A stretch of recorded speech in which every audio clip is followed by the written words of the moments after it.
When you're very little and you have very passionate family members that are, to a great extent, in a lot of pain, and they are Cuban. They're flying the flag all the time. They're talking about their lives all the time. What child would individually, independently claim to be anything else but Cuban? And I'm from an exiled family that was politically unappetizing, but I'm personally a product of the United States.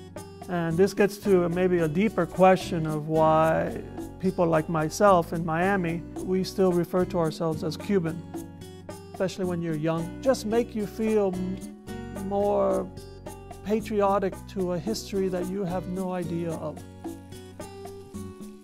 You have no connection to, you didn't experience anything, only story and photography. I found it difficult to connect photographs to reality.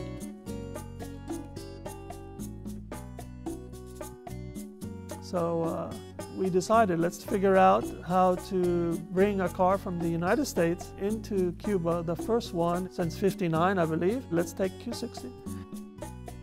It was a monumental task. And so when we finally saw it pull out of the container and onto the ground outside of Havana, the passion in that car, the power, the shape, the sculpture is something very dear to me. To drive up to the Tropicana or some of my family's buildings, I felt this was, oh my God, a once in a lifetime, obviously.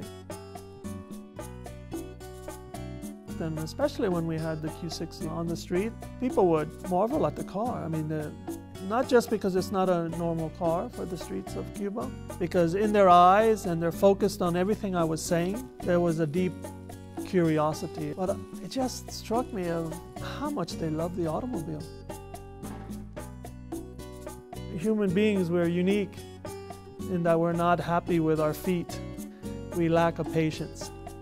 So we jumped on the horse, and then we became frustrated with the speed of the horse, so we made the automobile. So the automobile became this kind of manifestation of all of our ambitions to go beyond our own abilities.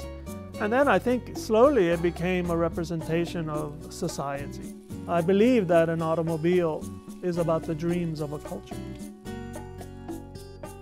When we were able to see the Max Borges' house, my uncle, the railing of the stairway into the bedroom was this kind of sine curve, which was geometry, but also not geometry. It had a little bit of his own sense of warmth of humanity.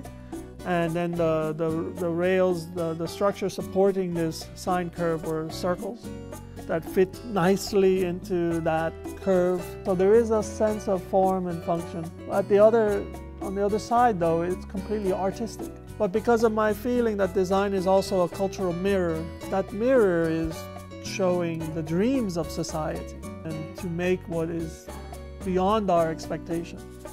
I felt that in his work. I left Cuba with this sense of, oh, I feel some synergy with my uncle. This ability to see life as what is required to build, but to also see life through a more romantic lens. I feel somewhat certain that this is part of my DNA.